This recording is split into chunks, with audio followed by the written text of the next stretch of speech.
Bah franchement les gars, je m'attendais tellement pas à enchaîner autant d'épisodes masterclass de My Hero Academia.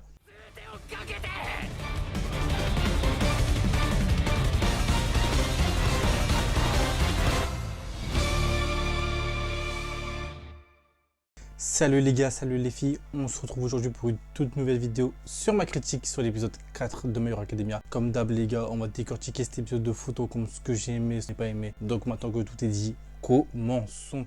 On commence cette critique avec le passé tragique d'All for One qui est vraiment grave intéressant à énumérer parce qu'on apprend beaucoup de choses les gars sur son passé. Franchement, par rapport à sa mère, par rapport à son frère, par rapport aux détenteurs des haltères et même en soi par rapport à Bakugo, je trouve que c'est un épisode auquel on en apprend beaucoup. Entre le fait que sa mère s'est suicidée, qu'elle buvait pendant qu'elle était enceinte, je pense que c'est vraiment des trucs qui ont forgé le personnage d'All for One et qui ont fait qu'il est devenu ce qu'il est. Et le truc qu'on remarque, c'est que vraiment cette méchanceté d'All for One existe depuis le début de son enfance, même pendant qu'il était dans le ventre de sa mère, il était tout aussi méchant. Et c'est là que je me dis que c'est grave intéressant parce qu'en fait, on va voir que la plupart des choses qu'on a vues durant My Hero Academia, que ce soit du coup des premières saisons jusqu'à maintenant, il y a des choses qu'on comprend. D'où le fait que déjà le premier alter, on en reparle du coup dans cet épisode et on comprend que du coup All for One a récupéré du coup l'alter du premier détenteur. Donc l'alter qui lui permettait de briller. Je sais pas si c'était juste ça l'alter ou c'est un autre truc, mais en tout cas, c'est l'alter du premier détenteur. Et ça, c'est très important de le savoir. Il y a aussi du coup le fait que All for One a vu du coup les comics que son frère lisait, qui est du coup Yuichi. Et d'ailleurs, on va apprendre du coup que dans cet épisode, Yuichi, ce prénom vient du coup de l'alter que All for One a donné à son petit frère ou à son grand frère. Je sais plus exactement si c'est le petit ou le grand. Et bref, on va comprendre que déjà, les comics, encore une fois, c'est une référence à, si je dis pas de conneries, à déjà Izuku et Bakugo, et aussi de l'ensemble de l'histoire de My Hero Academia. Parce que quand tu te rends compte de l'histoire de My Hero Academia, la plupart des héros ou des méchants, que ce soit Shigaraki, All for One, Izuku, Bakugo, ont été façonnés par ce truc de comics, tu vois. Et du coup, lui, ce qui l'intéressait vraiment plus, c'était de faire régner la peur comme le méchant de ce comics-là, par exemple. Revenons aussi au fait que l'un des détenteurs du One for All a essayé de libérer le frère de All for One, mais malheureusement All for One va le tuer. Mais le truc que j'ai pas forcément compris, et c'est là que je me dis que j'aurais besoin de vous dans les commentaires, c'est que comment du coup la mémoire de Yuichi s'est transmise du coup à Kudo, si je dis pas de conneries, je crois que ça s'appelle comme ça, et de Kudo à Bakugo. Ça, c'est un truc que j'ai pas forcément compris durant l'épisode, parce que moi je me suis dit peut-être que c'était le fait que Bakugo traîne du coup avec Izuku, qui est du coup l'un des détenteurs du One for All, et que du coup l'un des détenteurs du One for All avait du coup ce truc par rapport à Yuichi, et qui est du coup s'est transmis du coup de One for All à One for All, plus du coup d'après de Izuku à Bakugo. Je sais pas si c'est vraiment ça ou pas. N'hésitez pas à m'expliquer et à m'éclairer dans les commentaires parce que pour le coup là, j'ai pas forcément compris. Donc voilà. Et bref, j'avais aussi envie de revenir sur la cruauté des actes d'All for One, même en étant bébé, où lequel on le voit littéralement manger sa mère, tu le vois tuer des inconnus, des innocents, des enfants, des gens qui ont strictement rien demandé, qui vont littéralement se faire buter, malgré que son frère, lui, n'était clairement pas de cet avis et fera tout pour le faire changer d'avis. Et lui, de toute façon, on le verra durant l'épisode, que lui, c'est vraiment la justice héroïque, les héros, que de ce point de vue-là. Mais All for One, lui, le verra vraiment pas de ce point-là.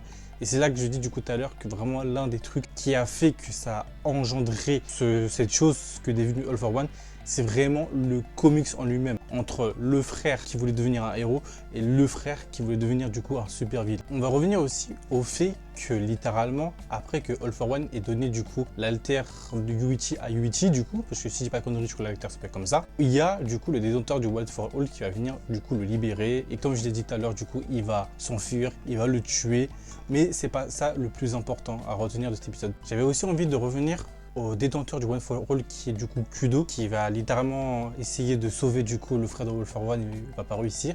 Et du coup, tu as ce semblant de détenteur, où je sais pas c'est quoi exactement, qui va rentrer du coup dans Kudo.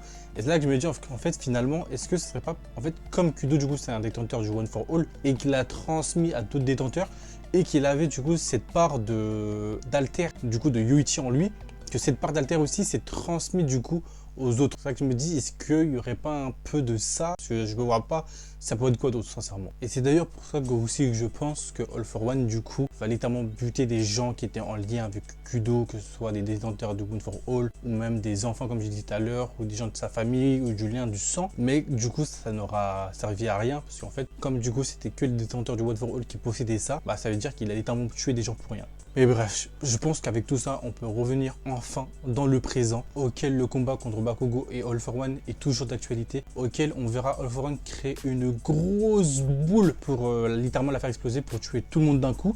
Mais Bakugo, ce GOAT, il va littéralement lui causer des gros dégâts en l'attaquant avec des scènes d'animation, mais ma foi, mais incroyable, franchement, les gars, faut le dire. Et franchement, là, on peut le voir en plus durant cet épisode que franchement, Bakugo, et je sens tous ces dérissages de All Might à lui, et franchement, c'est beau.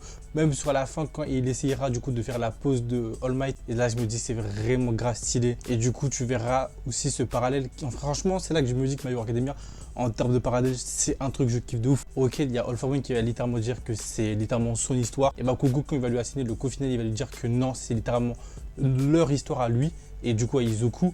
Et franchement, ça, c'est magnifique, les gars. Avec des scènes qui, franchement, sont vraiment très belles. Et d'ailleurs, il y a cette scène que je voulais vous montrer aussi.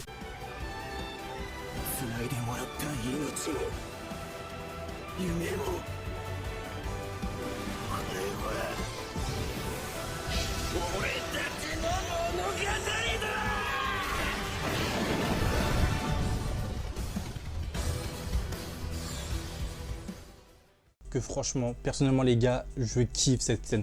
Je sais pas combien de fois je l'ai regardé durant l'épisode cette scène, mais je l'ai regardé plusieurs fois parce que franchement cette scène est vraiment touchante. Et j'avais aussi envie de revenir à Hawks, parce que lui, faut pas l'oublier, mais il est pas mort. Il a juste du coup perdu son alter.